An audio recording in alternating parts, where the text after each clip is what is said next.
Hi, welcome to our channel of IGNOU Audiobooks, Indira Gandhi National Open University, School of Performing and Visual Arts, SOPVA, Certificate Postgraduate Certificate Programs, Certificate in Performing Arts Hindustani Music, CPAHM, OVA 001 Indian Culture Heritage, Block-1 Introduction to Indian Culture, Unit-3 Religion, Society and Culture, 3.1 Introduction, Defining Society and Culture. Of the two Tovar S, society and culture, culture is the most difficult word to define. If a man is not regarded as conscious and regarded as an object of consciousness, it would be easy to distinguish Mr. X from Mr. Y. In other words, if man is perceived as an item, them as person, then the distinctions become easy. Shall we similarly seek to identify cultures by their geographical boundaries, underlining the role of Hindu religion in the formation India as a nation? Radhamud Mukherjee argued, the name Bharatvarsh is thus not a mere geographical expression like the term India. It signifies the complete accomplishment of the work initiated by the Aryan forefathers, colonizing the whole country and bringing its different parts under the unifying discipline of a common culture and civilization. Bharatvarsh is thus another name for Aryanized and Hinduist India. 3.2 Perspectives on culture. In contrast to this unified view is the evolutionary perspective, which underlines the synthetic processes inherent in a multicultural situation. The complex history of the subcontinent experienced the coming together of a variety of cultural streaming drawing from different civilizational traditions.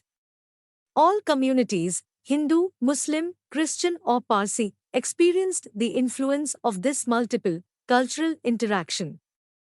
Tarachand, an advocate of the synthetic character of Indian culture, observed, the Indian culture embraces in its orbit beliefs, customs, rites, institutions, arts, religions and philosophies belonging to strata of society in various stages of development. The complexity of Indian life is ancient, because from the dawn of history, India has been a melting place of conflicting civilizations.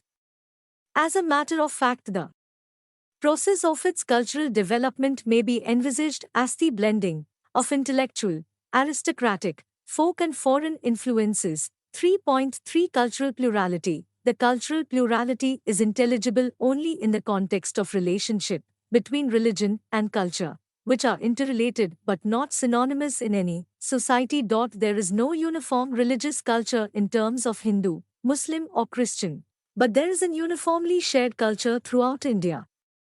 The different castes follow different patterns of rituals and customs. This is also true form of art. Almost each caste has different art forms, music, dance, theatre and so on. In fact, the plurality is also an expression of resistance against any kind of domination and exploitation. The forces of history which shaped the society did not transform into an ideal cultural melting point.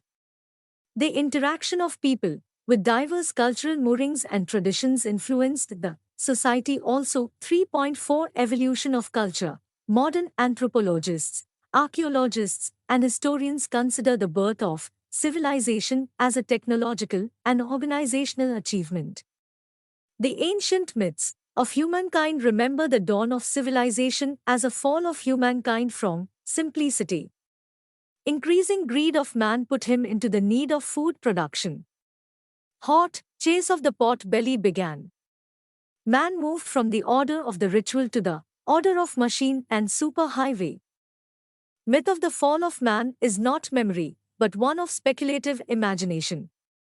The idea of progress also arose as a myth in the 18th century, long before the rise of archaeology as a science. In the Indian social tradition, these values were partially accepted. Nagara or urban came to be accepted as sophisticated in contrast to Gramya or rustic, while Sabhya or courtly came to mean well-bred and polished. Seers and prophets of all ages and Indian history preferred rural surroundings and disapproved materialistic civilization. 3.5 Art and culture. According to ancient Indian tradition, the artist or sculptor is the intermediary who transmitted the revelation of Vishwakarma, the artificer, divine, sculptor, to society. The art or silpa included ritual, skill, craft and imagination. Silpin was a member of an artisan caste, a guild or a court, and the groups were an integral part of the larger social order. The relations between the silpin, the patron or yajmana and society were sacrificial. For example, construction of the Vedic sacrificial altar or Vedi within a series of concentric magic circles was the activity. The building of the altar was a symbolic reconstruction of the dismembered cosmic man, from whose limbs the divisions of the society sprang. The altar was a throne to be occupied by the individual gods to whom the sacrifice was addressed. The right united are the human domain of whole society with the divine inside the sacred dimension of a tabernacle, a tent or sanctuary. The patron commissioning a temple, shrine, palace or city was the sacrificer who selected a priest as his sacrificer. The priest assumed the role of architect and the overseer of Silpin hierarchy, the maker of the building, the surveyor, the sculptor, the plasterer and the painter. The artist's role was to restore the unity of society, which is lost. Culture in its broadest sense is a search for meanings and values.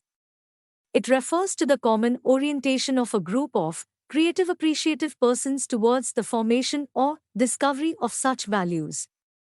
This orientation can take the form of religion, philosophy, art, political or social system and so on. 3.6 Religion and culture. Intellectual climate of India between 6th and 3 AD centuries BC was characterized by rise of Buddhism, schools of metaphysics and ascetic sects.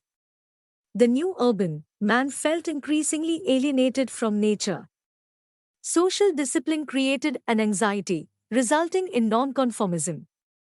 There was withdrawal into the forest to recover the sense of identity. Upanishads were composed. Renunciation became a virtue. Caves served the needs of monks and laymen in search of ideal environment to practice meditation. Brahmanic religion reasserted itself by the end of the century AD. The cave sanctuary of Buddhism resulted in Chatyas while that of the Brahmanic religion produced the Hindu temple.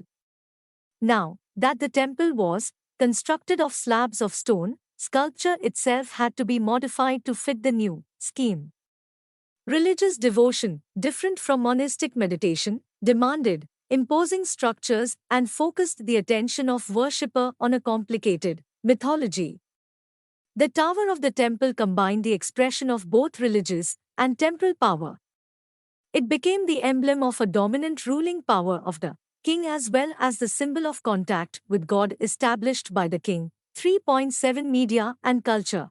Art in all its form, storytelling, dance, chanting, image-making, is a social activity which balances tensions within the collective. Plurality as an expression of resistance has ensured the stability of our society on the principle of coexistence of social inequalities. Tensions arising out of progressive division of labor, intercaste, rivalry, inequality in hierarchical status, and disputes over property have been healed by the unifying function of art. For example, Village India is very active during seasonal festivals. Any festival, with its oracles, trance dances, and collective rapture, is a restorer of collective unity. All Indian cultural media ultimately derive from social culture. Brahmins have enjoyed a ritual monopoly in the Sanskrit medium while potters, weavers and basket makers have been vernacular cultural performers. Drama and religious festivals at great temples were mixed media and drew from with classical and popular traditions. Popular intercaste media emphasized devotional religiosity which included bhajans, recitals or dance dramas from epics and Puranas, Ram Leela, and folk dances on the festival days. 3.8 Cultural synthesis. Human species was given the name Homo sapiens. In course of time the same human species was designated Homo faber, man, the maker. There is another label called Homo ludens, which means man as player, play to be understood as a cultural phenomenon. The play element is found in language, law, war, art, poetry, and philosophy. The play demands application, knowledge, skill, and strength. The more difficult the game, the greater the tension in the beholders. The primary thing in a competition is a desire to excel others and not a desire for power or will to dominate. To dare, to take risks, to bear uncertainty, and to endure tension are the essence of play spirit. We want to be honored for our virtues. In order to excel, one must prove one's excellence. In order to merit recognition, merit must be made manifest. Competition serves to give proof of superiority. About Indian culture, there are two diametrically opposite views. One is the segmented view of culture in terms of religion, i.e., a Hindu view of culture, a Muslim view of culture, or a Christian view of culture, etc., or in terms of religion, i.e., Bengali, Assamese, or Tamil culture, and so on. The second view is that Indian culture is composite. Gurudev Tagore highlighted India's culture as a living organism, thus, the Aryan, the non-Aryan, the Dravidian, the Huns, the Pathans, and the Mughals. They all have merged here into one body. We argue that culture is a do process while civilization is conduct. We have also thought that our culture can remain pure even if our conduct suffers degradation. The need to establish the interrelationship between the two is important. For a long period, science has not been viewed as part of a culture.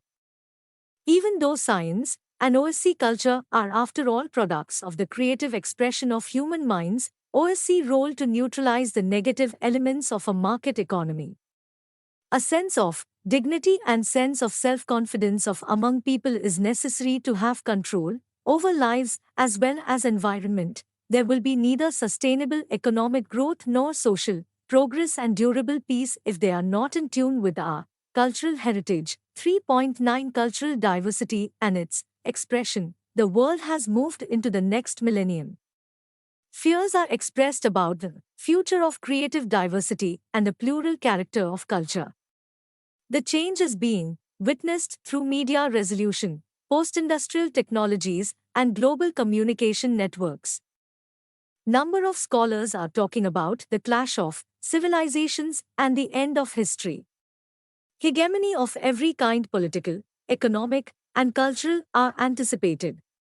People world over are looking to India to see whether, with its 5,000 years of uninterrupted civilization, India can provide answers for social harmony and respect for creative diversity.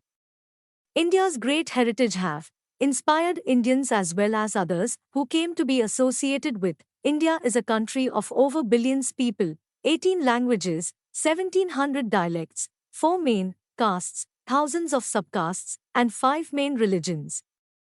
This cultural diversity is accompanied by immense biological diversity also. India is one of the 12 identified mega biodiversity centers of the world. Among the finest expressions of India's culture, the Ramayana, the Mahabharata, the Vedas, and the Upanishads are rooted in the family, the villages, religious practices, and agricultural modes of production. Indian arts or crafts are illustrious expressions of Indian religions and spiritual experiences. The renewal that has taken place found expression in Sufism, Vaishnavism, and writing of Kabir, Nanak, Namdev, and other Bhakti saints. The cultural renaissances of the 19th and 20th centuries are also deeply rooted within Indian social and cultural traditions. Poet Iqbal in his Sare Jahan Se Achha claims that there is something that does not allow the Indian continent to perish. Let us hope that Indian art, life, and thought shall find new expressions in the 2nd century. 3.10 Summary. Culture is an integral part of our lives. It gives a certain identity to a human being. Times. In this unit we have tried to define the meaning and role of culture in our lives. Despite of having all types of diversities, culture teaches us to be unite. As Jawahar Lal Nehru expressed it in these words, unity in diversity. Unity of heart and mind inspires to work together. This experience is the One Life foundation of Indian culture. Thank you. Subscribe to our channel for more updates, and we will see you with the next chapter.